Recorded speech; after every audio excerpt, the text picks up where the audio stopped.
You are listening to the Sunday Debrief, episode 7.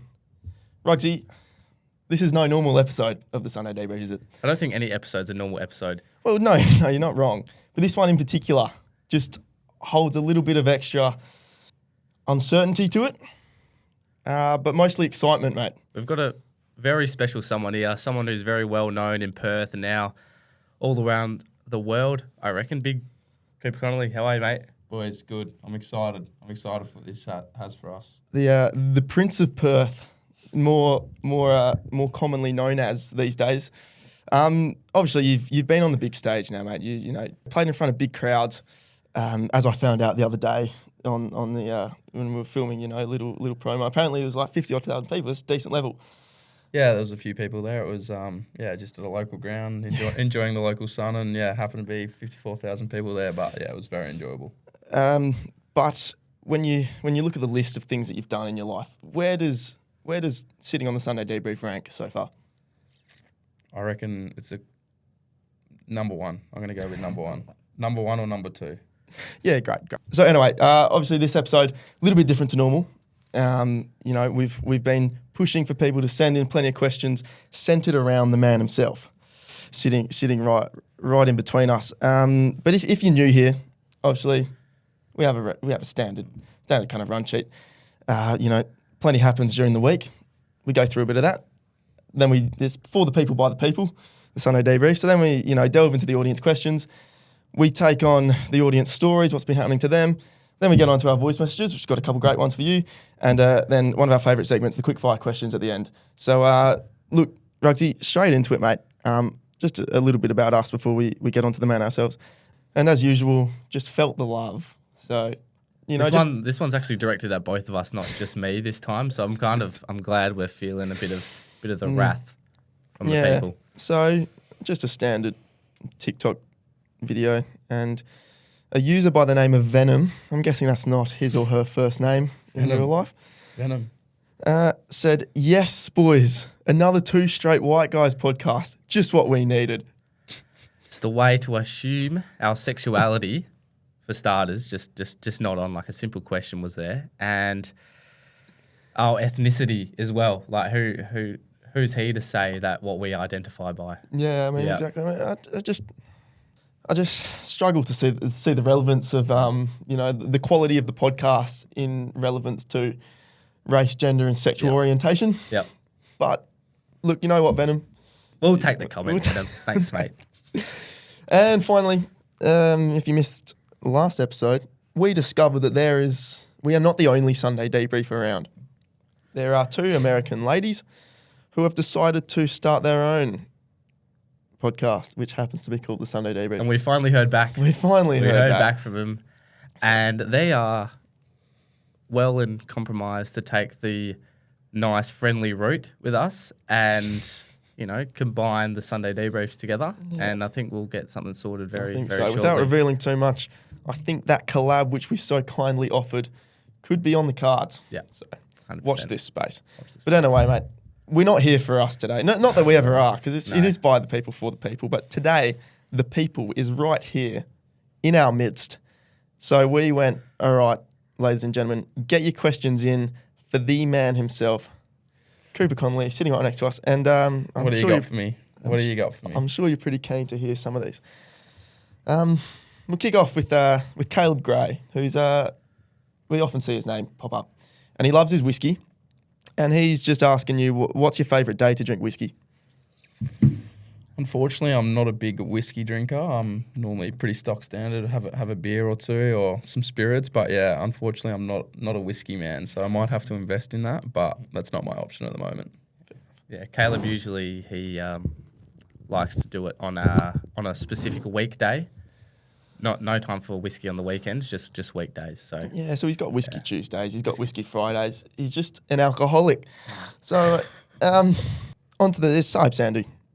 Pretty simple one. How good is bar 1, Coops? I'd like to say it's pretty good when I go. I avoid it at the moment a little bit just with cricket and what's happening at the moment. But yeah, when I go, I do make the most of it and I have a good time. All my mates are there, everyone's there, and it's nice to get some drinks and enjoy my night. It's a great place.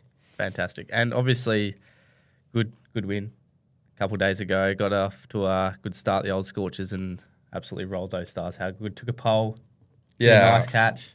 Yeah, it was nice to get out there after the Geelong performance. Yeah, it was not ideal getting a match abandoned, but I think for us to come out there and play the way we did was exceptional. I think our bowlers set the tone early, taking early wickets, and then I think our batters just got the job done as quickly as we could. And I think, yeah, hopefully we can go one better again and win this year again. 100%. Yeah, that's definitely the goal. And how would you compare, say, that pitch you got abandoned on to, say, one as in Belridge Secondary College, around about the same?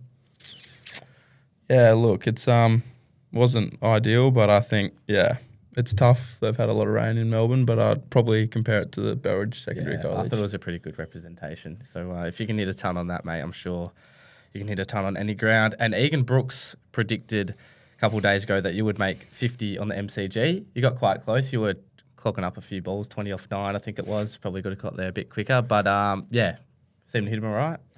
Yeah, I think at the top of the order, that's your role to go out there and score some runs quickly. But, yeah, it would have been nice to be there at the end. But I think all in all, I'm just happy with the team performance, and I'm just glad I can get the opportunity at the top, and hopefully there's some more time up there for me. But, yeah, I'm just enjoying it.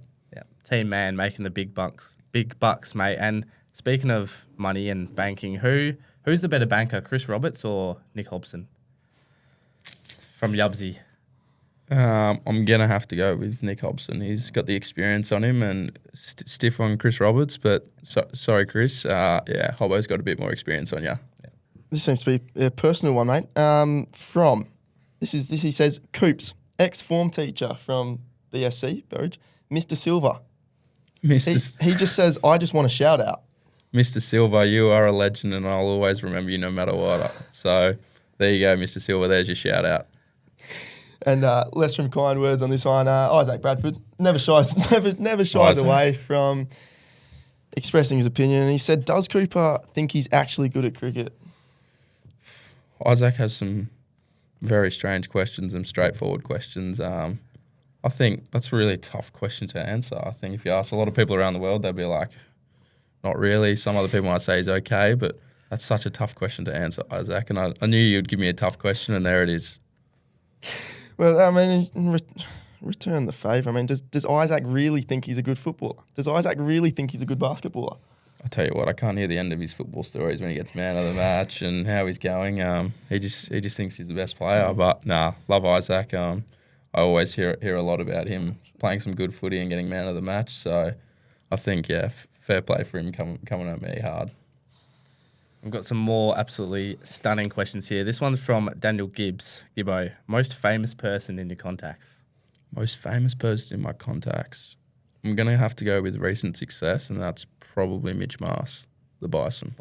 The Bison has to be out there. He's just huge, isn't he? Mate, he's a legend as well. If you meet him, he's such a good bloke.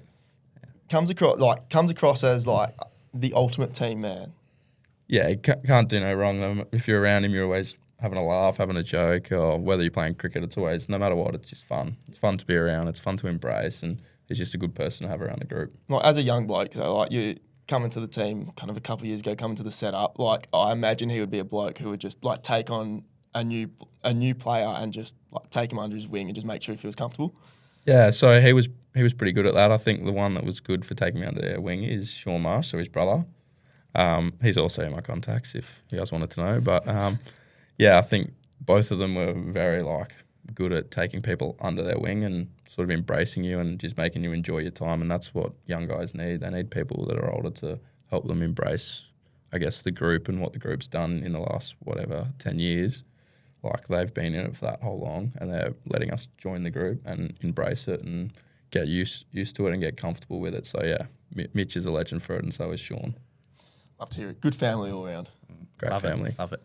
So obviously, mate, there was a point in time where you probably had to choose. You weren't the worst footballer yourself. What's a gun? Yeah, guns. Self-playing gun.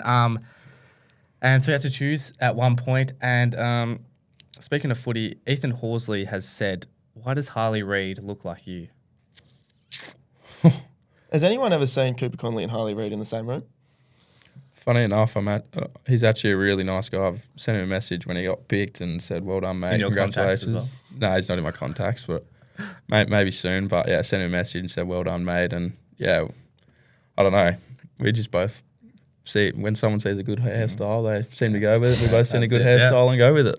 Speaking of the hairstyle, I do remember like when we have to get on to the Big Bash final at some point, but I just like the number of comments just expressing either their love or distaste for the hairstyle. I mean, how did you cop that feedback? Yeah, there's no in between. It's either love or hate. A lot of people hate it. A lot of people love it. I think, yeah, a lot of the cricket boys seem to think, yeah, probably get rid of it. But I'm a big fan. Like it's done me good. I played in the final and did well, and ever since then I've sort of kept the lucky hair and sort of embraced it and not really changed it too much. But yeah, there's no in between. It's either love or hate my hair. On the lid today though. Yeah, just got to cover. I need to top up soon. Yeah, especially when we see the evolvement of our father figures and we see what's on their heads. It's like we've got to keep this as long as possible, I reckon. Yeah, what are you trying to say about my dad? No hair? No Nothing. hair? No, I'm talking about myself. My own father, mate. And surely the Brisbane Heat are going to start. Well, you are the father of the Brisbane Heat. Like, why hasn't? I was going to say Chris Lynn's not even there anymore. I mean, I'd love to see Chris Lynn take the shiny dome and turn it into a flowing mullet. But yeah, look, you can talk more to us about your son, the Brisbane Heat, a bit later on. Anyway, Keegs. Long term friend. Yeah, long-term friend. Coops, can you run us through the Buggy and Prado incident that happened to us?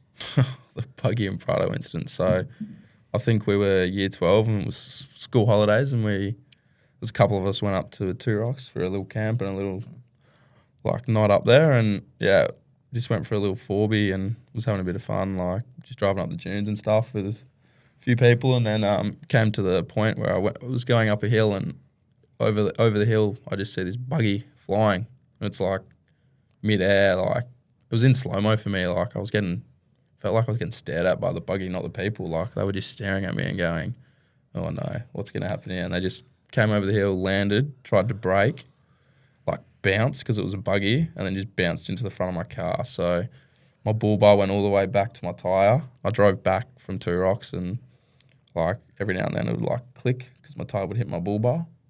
And then I didn't see my car for about 3-4 months, so it wasn't a great experience. But yeah, we moved forward. I got a new bull bar, and that's what I wanted. So I'm happy. This is like blessing in disguise. Yeah, at the end exactly of the day. right. Exactly right. Big on the 4Bing then. Get up the dunes. Yeah, I like to go, but I haven't been camping. I've got the whole car for a camp. Like I love to go camping, but I just when it comes summer, when everyone wants to go camping, I can't go camping because it's cricket season. But I love getting out when I can, and I think I'm going to try to get out a bit more during the off season, go up north. But yeah, I want to get out some more. Love to hear it. Keegs again, he's gone back to back. Loves the spotlight. Does this bloke? Going hard at me. It's not even a question. It's just a statement, and I'm sure we'd love to elaborate. Fun fact for the viewers: me and Coops have gotten on the decks together at Bar One. Yeah, we have. I think he was learning off me. I think I was pretty good on the decks, to be honest. Yeah, we've been on the decks together, and it was a pretty enjoyable night with him. He's good to be around. He has a bit of fun. Every time I requested his song, he was like, "I'll get it in for you." So I respect that. But yeah, all in all, I've been up there a couple of times with him. That's good and all. Have you ever taken your shirt off on the Bar One stage? Nah, can't do that. That's not me. That's not me. No, fair enough. You neither. Has he done it? Do we know if he's done it? Yeah, I believe he has actually. Yeah, I think someone else quite close to us has done it too. So yeah, maybe you look to your left and you'll see the person. Never been. Oh up no, it's never been up on the Bar One decks. Oh, so Zach Woody, long-time mate, deployed with his brother to the Solomon Islands. Not a QS. He's a mad cunt. Yeah, right. Yeah, my brother actually did tell me about this, that he knew someone that I know that went away with him, and yeah, I guess my brother's obviously in the army now. He's been there for 3 years. He's loving it. But yeah, that question's a really weird question. Like, he hasn't really asked me anything. He's just made a statement. So he's referring to your brother? Yeah. Like, yeah, right. And would you agree? Is his brother a loose unit? I wouldn't say. He might have changed. Like, I haven't seen him in a while, but I hope not. He was very to himself, and I guess, yeah, he's always been a good guy, and he's always been, I guess, to his soul. And I think what the army's done for him is, made him tough and like really strong. So I'm actually going to agree with that. I reckon he is. Fair play. Is he gets around the cricket? Unfortunately, he hates it. Doesn't like the cricket, but he comes back soon. So we've got him some tickets to the cricket to come watch. So he'll enjoy it. And he said, I'm not choosing to go. I'm just going to support you for a couple of games, and then he'll fly back to Queensland. Love it. You got to appreciate that. Yeah, you got to appreciate family love. It's one thing that sometimes when you get a bit older you might not have anymore. So I'm glad he's actually coming to watch me. To be fair, then, a serious one before we move on with the audience. Like your family, then, like mum, dad, like who kind of like brought you up through the cricketing journey, like some of like the sacrifices they've made. Take us through the upbringing through the Connolly household. Yeah, so dad played cricket, still playing to this moment. He's playing 55s, the veterans. He just got back from Queensland, New Zealand, and yeah, him and mum are both cricket lovers. They could play it all day, like. Sit at home. They're probably watching the test right now. Dad's gone to the test, so I think it's like in the whole family. Like even my brother played when he was younger. Like they brought us up so well just to play cricket or footy or just be, I guess, playing sport no matter what. Like I think feel like it's a very good way to live your life, being active and enjoying life and being outside. So Dad always brought me up as a little kid, taking me down to the cricket, and AJ Ty used to be down there playing at W Korean with Dad. So. He sort of used to look after me when I was a bit younger. Marcus Harris was a big one. He was literally my babysitter when I was like a tiny little baby. Like he used to throw me cricket balls. So I guess always being down, watching Dad has just been like, I think Dad would be happy if I chose cricket over footy. So I'm glad I made the right choice at the moment. I mean, obviously, so much time and training goes into it. So like, they must have taken like a lot of time, even just getting you to training and like making arrangements. Like, would you say they've kind of put a lot of commitment into the way that you've managed to make it so far? Yeah, they've had a big part in what's happened with me so far. I guess being 15, 16, 17, taking me to the WACA for underage training, and I guess picking me up at all hours of the night and making sure I'm getting home safely, making sure I'm getting my right equipment, making sure I'm getting new bat and gloves, and I guess putting some, money into me to be able to try be successful and supporting me with what I wanted to do instead of like pushing me to do something else. They were really supportive of what I chose and were happy for me to do that, and were just always supportive of what option I picked, which you'll always be grateful for. Love it. Always got to appreciate the family. 100%. And I hate to change the topic like this, but Lewis has said on one of the questions to ask, he said, pay up for the scooter, you twit.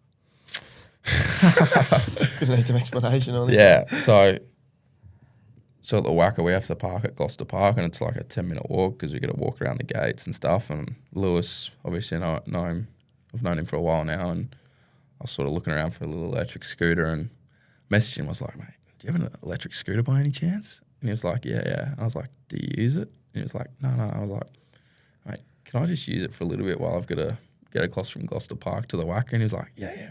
No worries, you can borrow it. And I was like, yeah, I'll borrow it. And then he was like, do you actually want to buy it off me? And I was like, yeah, I'll buy it off you. How much? And I actually can't remember what price he told me, but I think we're still in discussions with how much it costs. So I think, answering that question, I'll pay you soon. You've just got to give me a price and I'll pay you.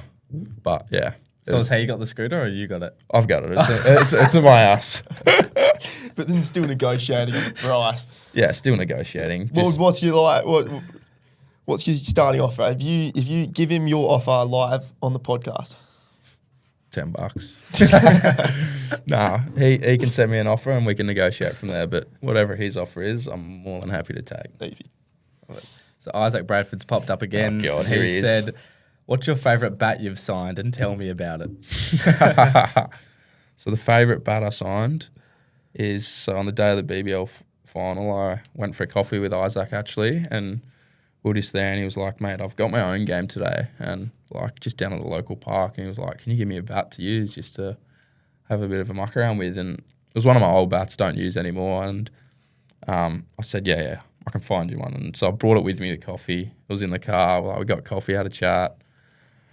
As we were driving home, like he was about to drop me off, and I was about to get out the car, and he said, "Mate, can you sign it for me? Can you write something for me?" And I said, "To Isaac, best wishes, good luck today, you will dominate. It was something along those lines. I don't know what it exactly was, but yeah. And then like that's my lucky charm now. Like I've got to sign him about every year if I'm going to play in the BBL final. Like it's my lucky charm. That's what I've said to him. So got to continue with that trend, I guess. But yeah, You still got the audacity to question your cricketing ability. yeah, I know. Well, I don't understand that from him, but I guess I might have to ask this back now and give it to someone else that is a bit nicer to me on the podcast. Say so. It might be Whiskey Fridays for Isaac. He's asking the questions like that. All right. At Shory65, he says, "Who's your favourite uncle?" My favourite uncle. Yeah, my favourite uncle is probably Shory65, Uncle Brett. Yeah, very very lovely guy. Always play some golf with him and my cousin. He's always pretty tough on me. Always has a bit of banter with me, but yeah, he goes a long way to my success as well. Played a bit of cricket with Dad, so yeah, I appreciate him. Love to hear it. So that's what the audience have. Actually, no, I'm mistaken. We've got more. There were some that were. Okay, no, this one wasn't anonymous. Liam has asked, "I want to hear many stories about his pulling in all meanings of the word." Do you have a good pull shot? Yeah, I guess can't go through all meanings of pulling, but yeah, my pull shot's okay. Yeah, pull open a door nicely. What more do you want? Yeah, I think that's what he's covering. that will be all he's referring to. I think. Yeah. Tough question. But love the intent. Does Nick Hobson pay your taxes? No, he doesn't. He doesn't. He's a good fella. We always have that special sort of bromance now since that moment. Like every time we see each other, it's just like the biggest smile. And I guess that's what you want in cricket. It creates friendships. It creates friendships for a long time. And that's something we've created during that game. And yeah, I wish he did pay my taxes, but he doesn't, unfortunately. Perfect lead way into what we have to get on to. We kind of the Prince of Perth on the potty without mentioning the night that he became the Prince of Perth. Me and Regan were talking about it beforehand. We were trying to recall the night itself. Were you there, Rugsy? No. No. I was watching on the TV, On the mate. telly. Not supporting you, mate. Well, you've been talking to me, mate. I don't think you're my mate at this point. No, I'm kidding. Were you there, Coops? Yeah, I was there. You happened to be there? Okay, yeah. Good viewing. Good Good viewing. viewing, yeah. Good viewing. Great. We're trying to recall how it happened. So, from memory, Ashton Turner gets run out. The whole of Optus Stadium, the whole of Perth itself, Dead silence. probably just deflates ever so slowly. deflated. The captain's gone. And now we've got Nick Hobson, great player, a product of the Claremont Netherlands Cricket Club, but still making his way on the big stage. Enter Cooper Connolly. Young pup comes in, camera pans to the family. They're all excited. And then the rest is history. I think looking at it, needed 4 overs left, needed 10 and over. Nah, Something like that. I know the exact. You know, Give us the exact So, business, mate. Go on. I walked out there and we needed 40 off 19.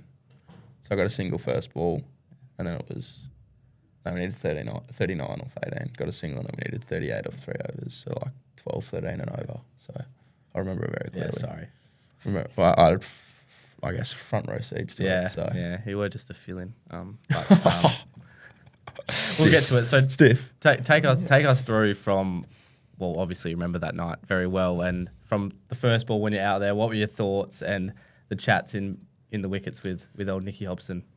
Yeah, I guess the moment that like Turner got run out, it was like they were trying to see who actually, if they crossed or not. So I had to stay on the sideline until they had confirmed to that. So I was standing there for like a minute going, I know I'm out there, but I don't know who for. Yeah.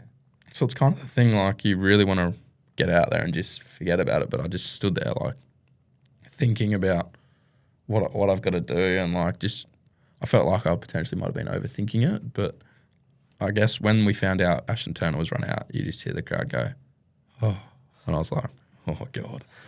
That's not what I need. As we're about to walk out the What a back. reception. Plenty of faith in the 19-year-old. Yeah, I guess from that moment, like I walked out to Holborn, I was like, mate, some words that I can't repeat, but I guess I walked out there and said, like, let's do this, let's get this done. Like, you're good enough. Like, I'll give you the strike, like I'll nudge ones.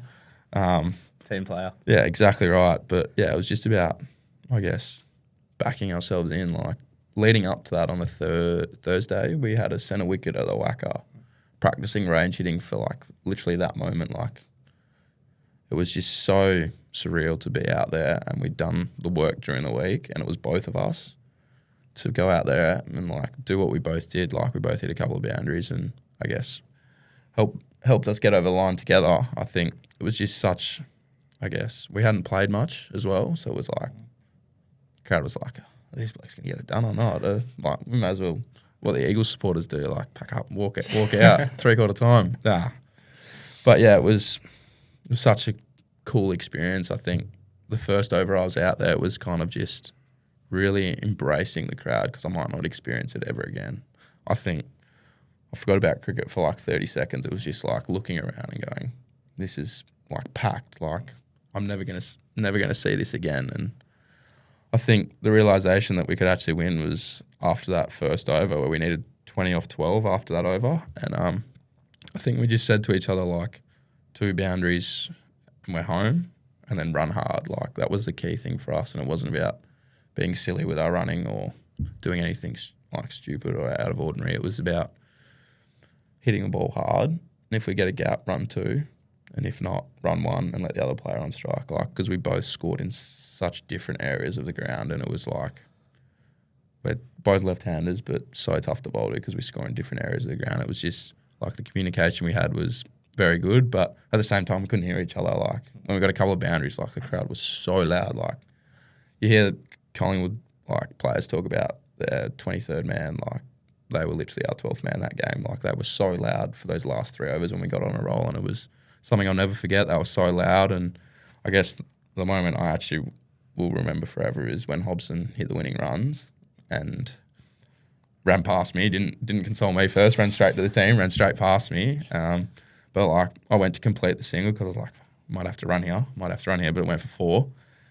Ran around the stumps, and like I like turned to him, and he was already all arms up looking at the team going like, yes, come on. And I was just like at the back by myself going, yeah, no one's near me. No one's near me. And then I just see everyone run out, and it was actually pretty funny. So the whole team ran out, and Aaron Hardy was the first one to run out, and he just like ran past Hubbo, high-fived him, like didn't give him much. If you look on the replay, like you'll see it. Didn't give him much, gave him high five, and then ran straight at me and like just jumped at me, and I reckon like hit me, like I fell on the ground. I was like, jeez, he's a big boy. Nah, love Aaron, but yeah, like it was just so funny to see him like just like brush off Hobson and then come straight to me and just like jump on me, and like I reckon I laid flat on the floor for like a minute because everyone just like ran and piled on me, and it was like, I guess that's why you play a team sport, like everyone getting around you and embracing you. Like that could never happen in my life, like again. So it was just, I'll always remember that moment very clearly when like the whole team was surrounded by me, and just how I felt in that moment. It was just so surreal and so amazing.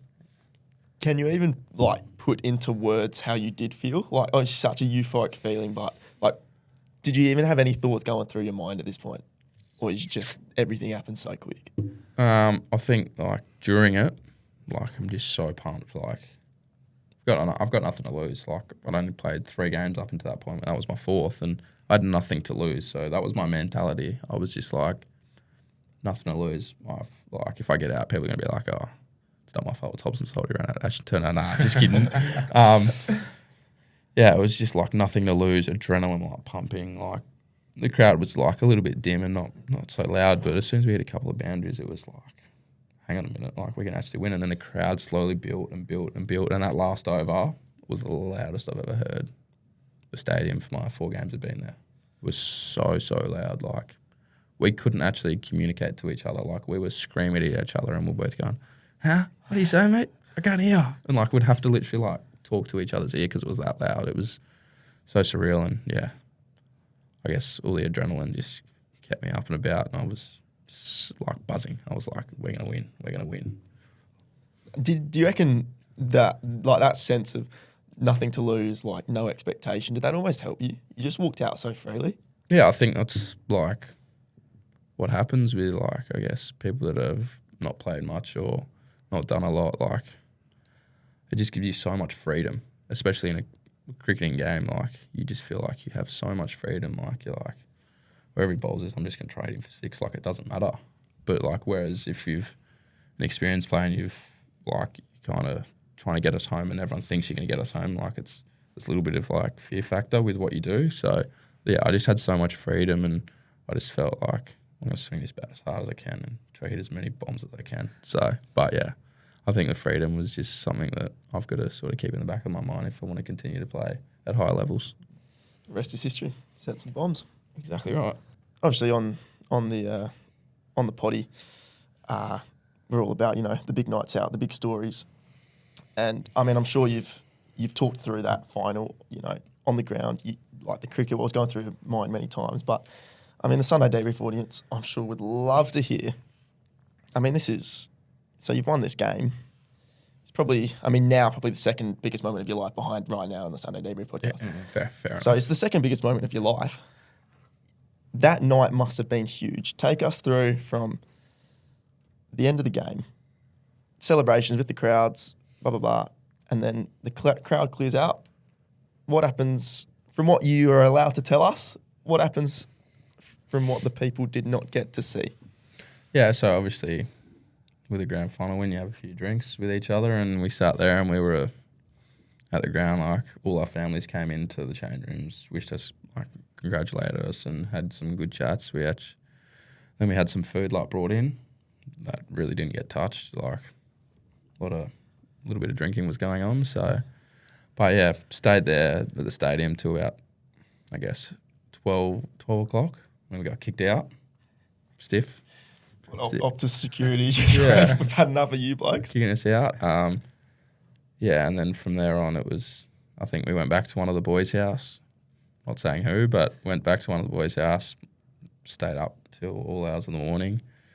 And then the next day we had a little celebration as a team at a pub and, enjoyed that day together. And then Monday or Tuesday, we're straight back to training for the WA stuff. So it's a pretty quick turnaround, but yeah, it was some good celebrations. And one thing I will mention on that Saturday night when I was on my way home in the Uber from one of the boys' house, it was about maybe 3, 4. It was like, so on the way home, bar one was on the way.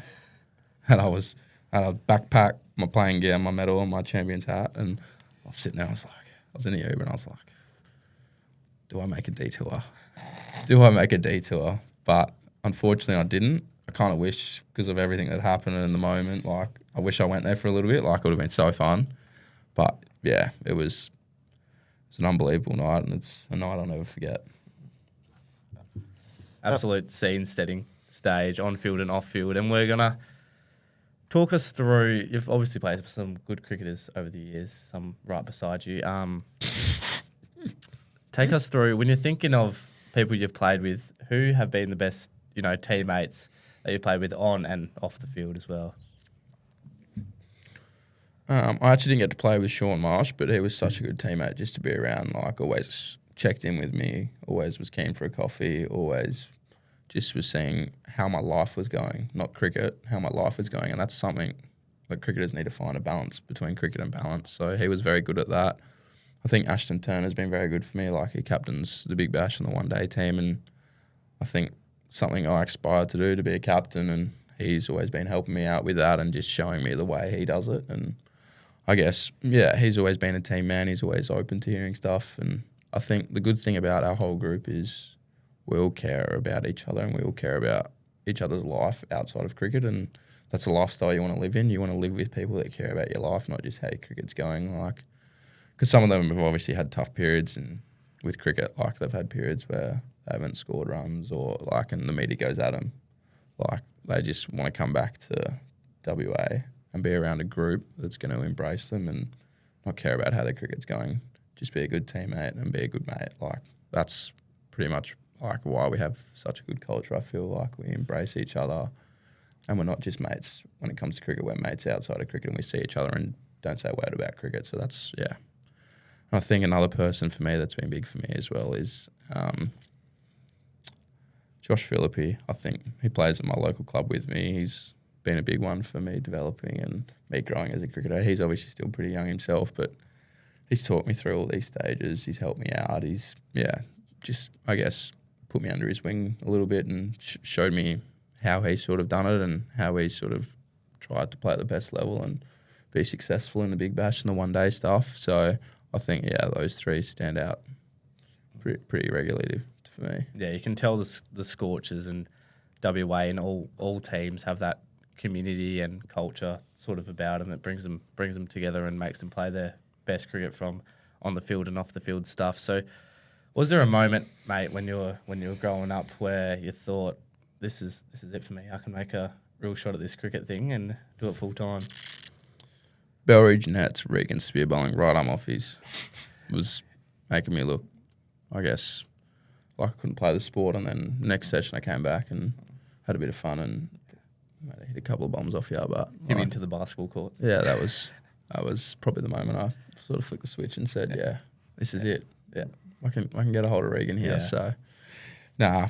If you can get a hold of Regan, then get a hold of Harbhajan Singh. Yeah. I mean, Any Mystery spinner spinner. in the world. saw what he did to Michael Neser and Spencer Johnson, mate. Like, you should see Mike Wickerball is probably 10 times quicker than them. So if you could face that, you could destroy those blokes. Is it a easy. hyper extension?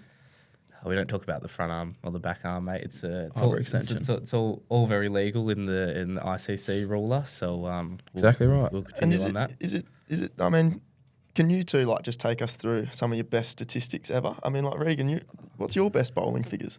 You can say my high score if you want. Yeah, high score. Yeah, no. We've like, I mean, to get we're partnerships, mate. We saw like in a cricketing world, it's all about team and how we play together. We've had a couple all right games together, haven't we? Yeah, you know my high score very well, I reckon. Yeah, I do. We don't need to tell everyone, so we don't need to say mine either. But yeah, we've played some good games together, I think, and won a couple of flags, haven't we? Yeah, we've won a flag together, which is nice. A couple. Yeah. We won two, I reckon. 2 on the trot, mate. Yeah, 2 on the trot. Is it true you combined for what 8 wickets in an innings once? Was it 8? Yeah. You got. That did sounds you about get, right. How many did you get? That's 6? about right. Yeah. You got 6 and I got 2. Yeah. Partnership bowling though. Mate, Partnership bowling. I bowled him first. I was captain, so I bowled him first. Exactly. I cleaned up the towel. No, this is the thing. Like you're talking about your teammates and people backing you in and having conversations on and off the field. Like don't want to make it all about me, but it just takes one guy, like you saying to the coach or the teacher, be like, give so and so a shot or whatever. Do this and this. It just shows how much that community and culture brings into a cricket team and shows how much faith you got in people and how much faith people got in you as well, I reckon. Yeah, I had a lot of faith in you. You could spin it both ways. Bowl a doosra, bowl an offie with that straight elbow.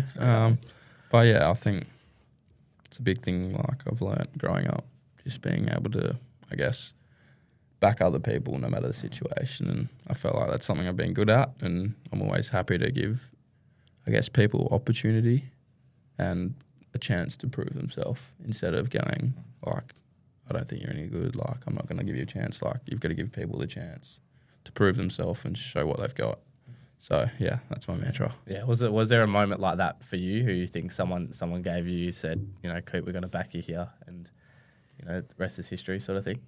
Yeah, the big ones, the Big Bash. Like Ashton Agar was available, so we had one round game left, and he was available, but they said like because he wasn't going to be there for the final, so it was a big thing on like Adam, our coach, said like we're going to give him a chance to get him into the system and get him another game experience, and like that actually just gave me that little bit extra belief that I needed. Like it was like, oh, they're picking me like because they know like I can play a role in the finals and I guess have a big part in us winning the title. So I think that was kind of the moment where I was like, I got my little opportunity, and I guess like I made the most of it, but that was a sort of switch for me that made me feel like I was wanted and like good enough for this level, because they like said to me, we're backing you in.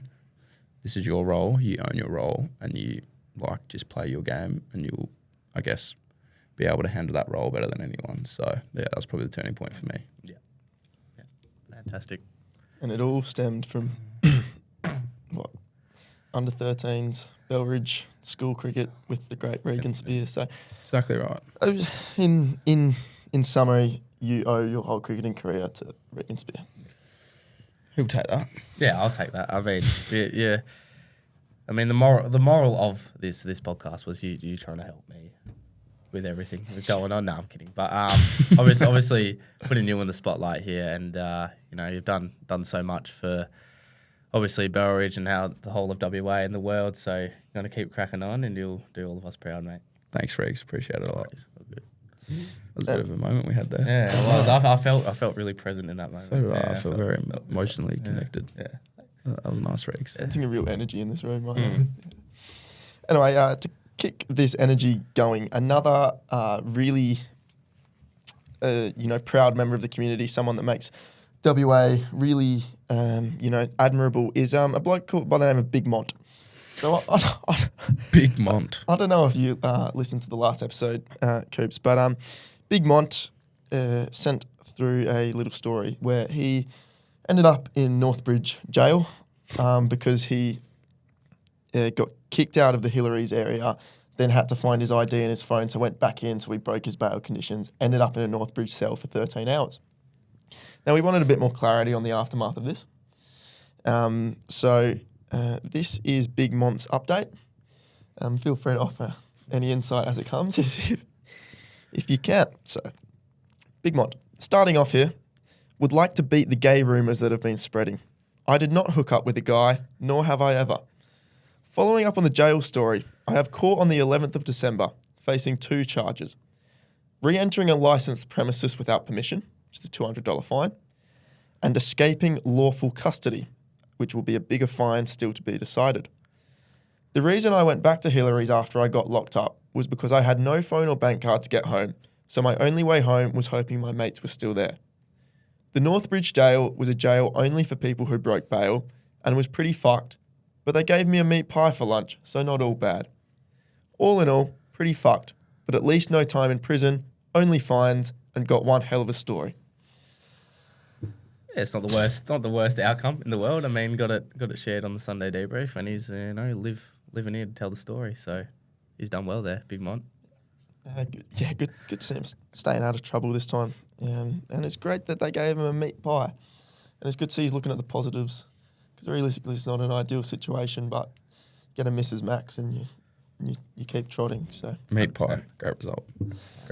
Fantastic. Next Next audience story is from Xavier, another Burridge legend here. So this is regarding people on shoulders at festivals. First of all, mate, what are your thoughts on that? People being on people's shoulders at festivals, blocking the view, just being selfish. I'm all for it. All for it. Yeah. I've been on shoulders before. Yeah. So I'm all for it. Yeah, that's fair.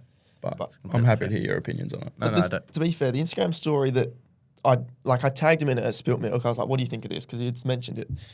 And to be fair, it was at the dregs in an undercover area, and there's not that much space, and there's kind of big pillars anyway. So this girl is up on the shoulders and blocking quite a lot of the view. So I just tagged Xavier and said, what do you think? Yeah. So Xavier's continued on. It says, makes me sick. The sun's not even down yet, and these main characters want to climb like monkeys to feel superior over the common man. I mean, you are superior over the common man, so I guess that's fine there. So Xavier's not happy about that, and I just thought I would bring this up with yours truly on someone's shoulders themselves on prime time CCTV television there. So I thought I would bring that one up.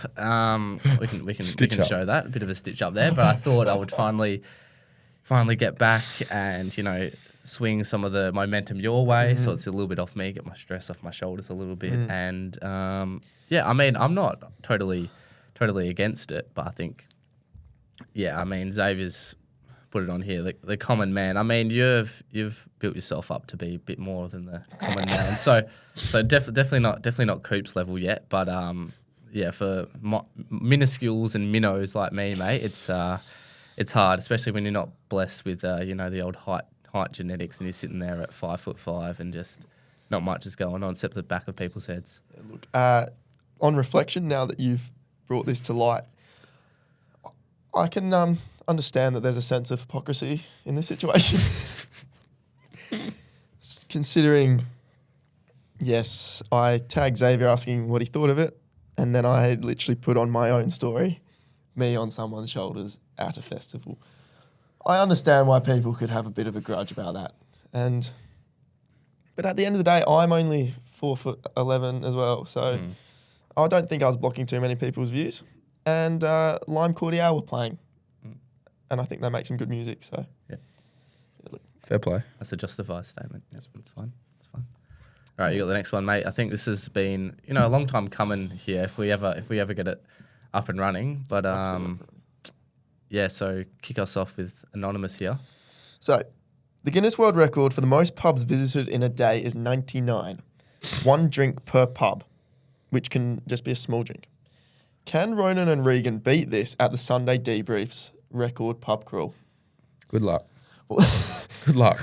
I mean, that's the plan, is to Good beat luck. it. Yeah, we'll need a few soldiers to be following, and yeah, because if there's just a couple of us and one drink per pub at 99, yeah, it could be a very long night. The problem I'm sensing is, does Perth actually have more than 99 pubs? Probably not. The Who question, knows? the question I have for you guys is, do you think you can both do it? As in, could we not share the load of drinks, but both drink 99 plus beverages? Yeah. Do you reckon you could both drink 99 plus? Oh, if we get a few pizzas along the way, A few peaches. maybe a couple of tacky yakis on the way. Yeah, a few wings. I can maybe stomach a 6-pack of cruisers. So yeah, pretty close. But maybe on my day, have a good day. If we do it on a big day of cricket on the Saturday, do it on the Sunday session or something like that. I'll be up and running after my ton and 10 fuss. So I like positive. Yeah, You're being positive about your cricket. Yeah, I came on here for that, and you're Yeah, being thanks. positive. Thank you. Continue to Will be you be positive. joining the Sunday Debriefs pub crawl? No, we're not. We'll not be. Potentially, but probably not. Is that because you don't back yourself in to drink more than 99 beers? Yeah, and yeah, I probably couldn't drink 99 beers, and I'm hoping I don't drink 99 beers because Do it on game day. yeah, game day. You definitely be walking out with freedom if you've had 99 beers and you just walk out. Freedom and a bit of confidence, Yeah. I reckon. He's seen four cricket balls coming at you. You have to make middle one of them. Yeah, as long as it's a good time. Happy. Now, the attention has to go back onto you, Cooper. You've had a good 10 minutes out of the spotlight, so I Spewing. think it's time to bring you back. And we've got a couple of voice messages. This is our favourite part of the pod. If you're going to send something in, send it in a voice message. yeah. It's just we love it. really stimulates the Unless senses. it's for some people, Oh. yeah, unless it's a 10-minute audio something or rather that people listen to in the shower. But we'll Have you listened to this before? Briefly. Briefly. briefly, Perfect. But it was a couple of days ago this one got sent through. So this is Lockie. Yep. Yep. Know He him. said, please pass this on to the Rolls Royce from the Scorchers. All right, Rolls Royce, what do you reckon of this? G'day, boys. G'day, Mr. Connolly, a.k.a. Prince of Perth, a.k.a. Duncraig's finest, a.k.a. King of Bar 1. It's your favourite boy here from Bunbury. We're just in the innings break against the Stars. We've seen you take your first pole with the ball. Exciting stuff. Surely we see you take the ball a little bit more this season. We're all loving it. Shout out to Sunday Debrief, boys. Absolutely love the content. Keep it up. Love your work.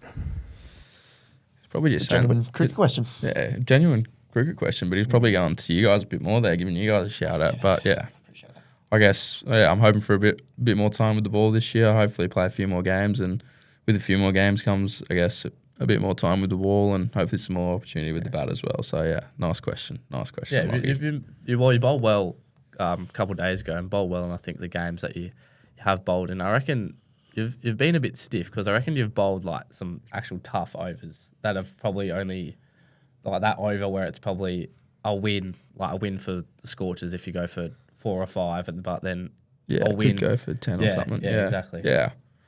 I guess, but that's the best way to get involved in it. You want to bowl the tough overs. You want to be the best. You want to be the best at that. So I think that's something I've, I guess, strived on, and I really want to bowl those tough overs and really embrace it as much as I can. Yeah. It's a winner's looking mindset good, right mate. Yeah, that's it. I need to take on board that a little bit, I reckon. Here we go. I mean, this is what you're here for. At the crux of things, you are here to offer Regan some cricketing advice. So take it on board. I'm taking it. Take the tough overs. Take the tough overs. Isaac Bradford. Yeah.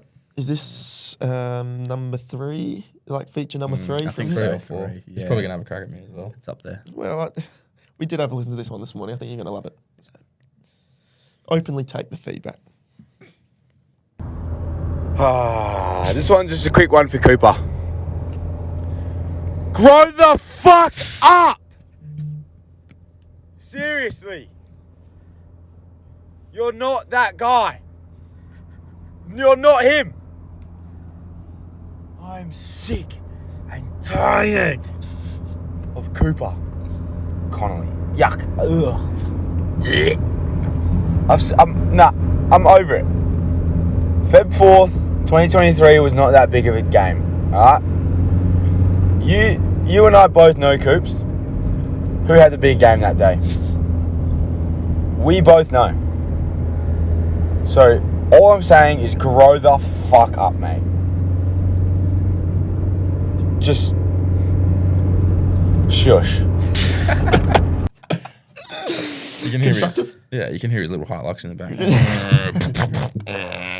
Nah, I'm hoping he's not meaning that, but I guess he did have a pretty big game. Game that day as well. Like in the context of mine and his, it's probably 50-50. Like What was his game that day? it was just like locally, a bit of a get together, have a few beers, play some cricket, and I guess have some fun. They had a little pool down there, so I don't know how many runs or wickets he took or how many catches he had, but I guess, yeah, he had a real crack at me then. He must be off me. I might have to remove him off all social media. They never speak to him again. Nah, yeah. To be fair, he probably did have a bigger game at the moment. Like, I'll give him that. Did you play that day? I did. Nothing. It wasn't playing. Yeah, there was nothing too big. Yeah, fair enough. Anyway, hope you and Isaac can sort out your differences. Yeah. In the near future. I'm going to give him a call after this, and I guess we're going to have to chat about this and work it out and discuss our differences and see what we can do to fix it. Yeah, that's the way. Quick fire questions. Quick fire questions. Up next, so I think these could be Coops related, could be Sunday Debrief related, could be anything above and beyond related. So these ones are a little bit general actually. So yeah, okay, here we go. Read us out. First one directed at us. Sorry, Coops. No, that's all Can't all right. be Take the moment. spotlight. Your moment. can't all be famous, mate. You'll get there. Aaron B says weekly potties ? It's definitely something we're looking at. Funny you asked that, Aaron. Look, nothing's set in stone at this point, but it's been in the works for a while. 2024 was our year, let's just say that. Positive. I love it. It's a winner's mindset, mate. Exactly. We're taking your thoughts on board. Winners mindset. Taking the winning's all way. mindset. We're gonna take it by the scruff of the neck. Yeah. And look, we're gonna take the game on with no worries in the head. That's it, mate. I'm so keen. All right, Sahib has featured again, said, should cyclists be allowed to share the road with motorists? I think that may be for... Well, we've talked about Apparently this it's a little bit. unrelated. He said this morning, he was like, because I sent him a video of, there was these cyclists just getting up from Queen's Beach this morning, and there was pavement on both sides, and they just took up the whole road, just two of them, like didn't even try. Yeah. So I think the better question is, should cyclists even be allowed to integrate in society with the common man? Like not even on the road, just... I'm going against you here. I don't mind cyclists on the road, but they can't be in big groups. If there's one cyclist, I don't mind it because there's still enough room to go around it if they're just on the side. I mean, okay. I'll have a few thoughts on this. This is from a good 4 or 5 hours ago, and I had places to be. I was coming up here for the potty. I'm just trying to get home from my morning swim and coffee with the great Jackson Sharp, who also often features on the potty. And this was my view. There's no getting around that. See, that's where it's a bit different. They're riding in the middle of the road. I'm fine if they're riding one behind each other, right on the left. I'm fine with that because you can still get around. Because just not on the coast. I can't do it on the coast. Well, on that, because not on I the think coast. we all live fairly similar lifestyles in that we live up and down that coastal strip, like from Bunda Boulevard, as it's officially known as Bunda Boulevard, from your Canteen Trig down to Mullaloo, pretty much. Yeah. And then you turn onto the Mullaloo Road, and anywhere up there, if you've got cyclists there, it's quite a tight squeeze. Yeah. It's a tough question, I reckon. I think it can go both ways. Some people don't mind it. A lot of people don't like it, actually. But like I don't mind it. Like they're getting outside. My uncle Shorey, he's a cyclist, so be careful what you say because he might come and join the podcast and have a crack. But I guess I'm because I've thought about doing it as well because I'm a cricketer. So, like, I'm all for riding on the road. Like, you're still riding relatively fast. And if you're right on the path, you're going to hit someone. You're more likely to get... I know there's car and they're big, but they're more likely to go around you. Like, they might just beep and get off the road, mate. But other than that, I think you should be, as a cyclist, allowed to ride on the side. But not in the middle, like that video you showed me. Yeah, that's no go. That's not on. I might do that. I might just find where you're driving one of the guys and just drive in the middle. Caleb Gray, again, he's just... I told you he's an alcoholic. Any whiskey tonight, fellas? No, won't be having any whiskey myself. No. No, I've got some training to get done and prepare myself for my next game, so won't be having any whiskey. Peak athlete life. Exactly. Yeah. I'm not a whiskey fan. I actually don't like whiskey, but I don't know. Might head up the boat up in Mindari tonight. Probably just be beers. How about you, mate? Whiskey? Yeah, I cannot be drinking and driving and endangering my fellow Domino's members and employees. So I will not be doing that, and I respect my Domino's community. So no. Like that last drive where you got locked out of your Domino's account. Yeah. We won't speak about that one. Got a bit of a lifeline there. Was maybe over the limit by 1 or 2. So at the speed, not alcohol limit. I was gonna say. Yeah. But yeah, just a misread. They let me off. I came home from Bali to a speeding fine. Don't speed. Simple. Oh, okay. Thanks, Goose. No worries. Ruthless. $200, 2 demerits. Isaac's actually got me really up and about now. I'm starting to get ruthless. Starting to get straight to the point. He's got me. I think it's steep as two demerits, $200. It was only 165 k's in a 40k school zone. It's steep as. Literally, only hit 3 kids. Yeah. $200. I was actually really confused then for a second. I was like, sorry? And the crosswalk man as well. He's He had a sign to protect himself, and I still didn't do much. It's his fault. Buy a better sign. Buy a car-proof sign. So steep as. I'll be having a word with the government. Anyway, we'll keep firing Department along. of Transport, stingy cunt. So Lockie Byrne has said, run clubby hitting CBH on Sunday. Well, of course, Perth Run Clubby first week is setting off this Sunday. Everyone get around it. 9 o'clock, meeting at the CBH for a light 5K run. Are you doing it? Yeah, I'll be doing it. Nice. Yeah. Nice. Can you be as a peak athlete? Will you be coming down to Cottesloe for a run on Sunday morning? What day is it? That's Sunday morning. Funnily enough, that's Yeah. why I said Sunday morning. Yeah, I might be there. Yeah. May or may not. Why wouldn't you be? I've got some Got training some to do. errands to run. Got some training to do, and I guess Sounds like a lazy cop out. See, I'm getting ruthless. now you're being ruthless. had it. Isaac's changed us. The Department of Transport's got me up and about, and now I'm just anyone in my way, I'm clocking them. Mittal debate here. Most money you boys have spent on a night out. Jeez.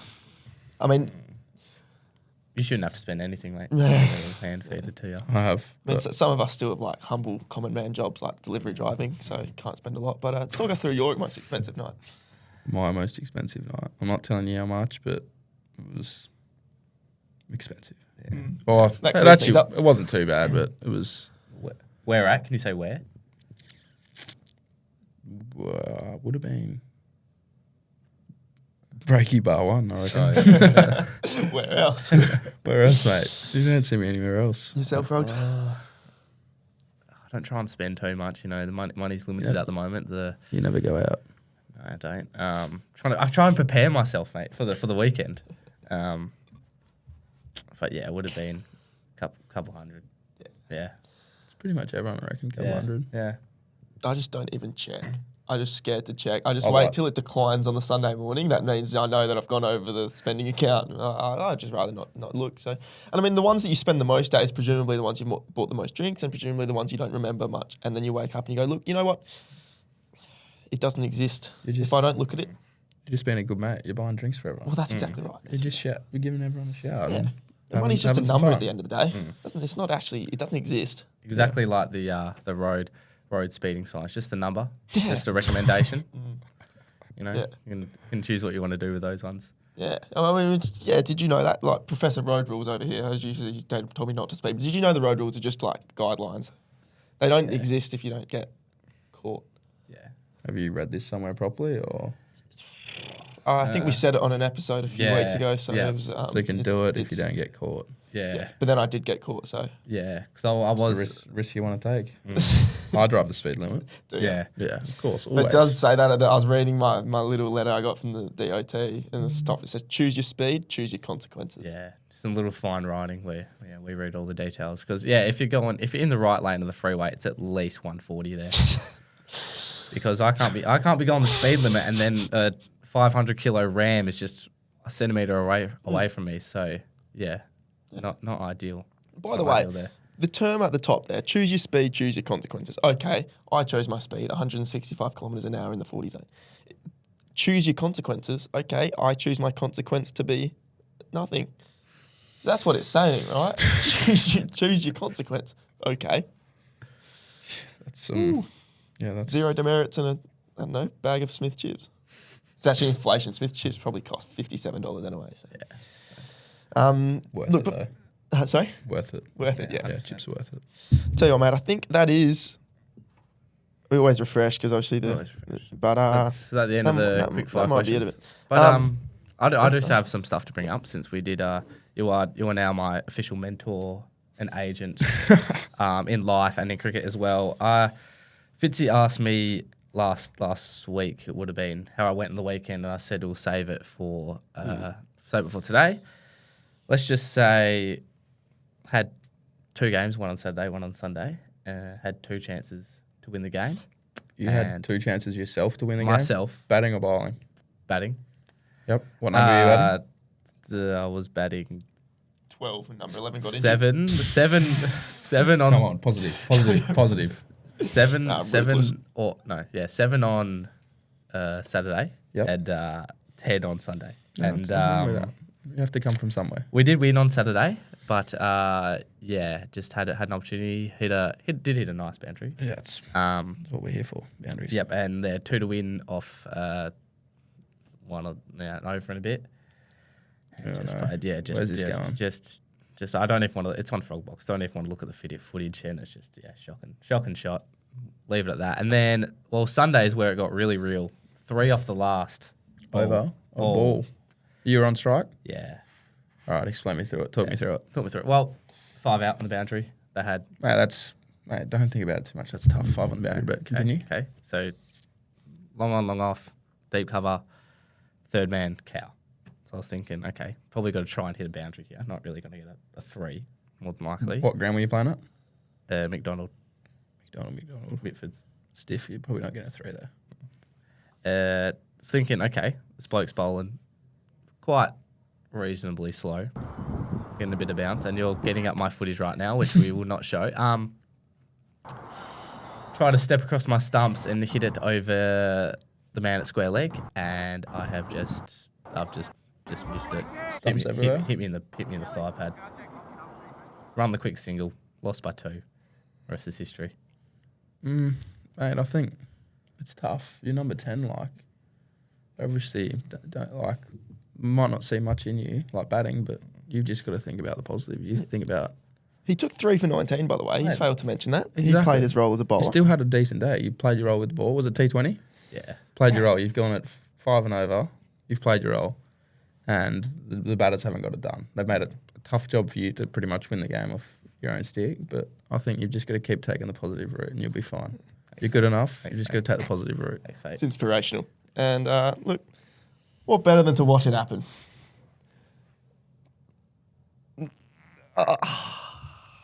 You've tried to hit that over fine leg, haven't you? Yeah, I've stepped across my stumps, fine leg and square her up. So Stiff, It happens. look, thinking was there, execution not there. So Mate, fine.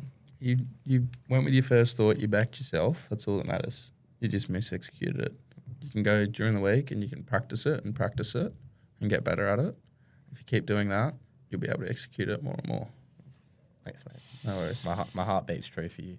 This is another moment. Yeah, it's another moment. Yeah, I'm feeling ready and incited for the weekend. Might And have to finish the app so I can get out of here and leave you 2 in the room. It's just, the tension is palpable right now, ladies and gentlemen. But look, mate, how's your first Sunday debrief experience been? Geez, you look excited. No, it's actually been really good. been enjoyable. I think some of the questions are a little bit strange. that's the usual. But yeah, I've actually really enjoyed it. It's been good. It's also beneficial for me being able to like practice, I guess, skills like speaking about stuff and I guess elaborating a bit more, and also helps me with like I guess having the confidence to speak in front of people, and that's something I want to develop a bit more. So I guess it was a great experience. I loved it. It was good fun. Maybe I have to jump on again soon, but Absolutely, mate. Always welcome. if you're lucky. Always a pleasure to help you out with the media management. No worries. It's not every day you're sitting in between the two biggest podcasters in Australia. So We'll get you up to scratch, mate. yeah. Hopefully this boosts your profile a bit. Yeah, when you do that collab with the other Sunday debrief, Oh, that might be next week. You can jump. I mean, Why? Any reason? You just think they're the good media kind of? I think good just name. get some name out of myself to America, promote myself in Oh, America. they love yeah. that cricket over there. Yeah, there's a new American comp going Yeah, on, they so had a league going, didn't they? trying to promote myself over there. I reckon a lot of cricketers watch it over there, so Yeah. I guess promote myself. And I'm sure Mackenzie and Caitlin are massive cricket fans. So. Oh, they girls. Yes. Yeah, I didn't know that. Oh, fair. Yeah. So that wasn't part of you wanted to jump. No, not at all. All right, mate. I think that just about wraps it up. But yeah, I mean, it's been an absolute pleasure to have you on. Thanks for coming down. And yeah, I mean, always welcome to have you on. Appreciate it. Thanks for having me. It was enjoyable. And- Isaac. No. Oh yeah. Ban him. Ban him. Block him on all formats, I reckon. But yeah, thanks for having me. And Appreciate are you it. feeling more confident about your cricket now? Oh, Ready to definitely. delve? Feeling good. I feel like I can float up to the clouds right now. I reckon I feel like I can go out there and just make the ball my bitch, I reckon. I like that. Yeah. Intent. Just be Yep. positive. Yep. You're going to dominate this week. I can't wait to look at the scores. Yeah. I'll tell you what, if you don't get any runs or wickets, I'm going to be hiding for the next couple of weeks. But yeah, thanks for having me, guys. I appreciate it. All right, not a worry at all. Thank you, as always, for tuning in to the Sunday Debrief. And look, this will come out on, the 17th, but the plans are we'll get another one in for you. Little Christmas special. It's probably coming out on Boxing Day to cover all of your Christmas scaries. So big plans for Christmas. Exactly right. Yeah, exactly and then right. you'll, that's right, Sunday Debrief will be there on Boxing Day to watch the cricket, listen to the potty, and go and see the Scorchers play the Renegades. Ooh, who are you playing Renegades. on Boxing Day? Renegades Yep. on Boxing Day. At Optus. So. Get down and support. Come down. All right, mate. Take care. Signing off.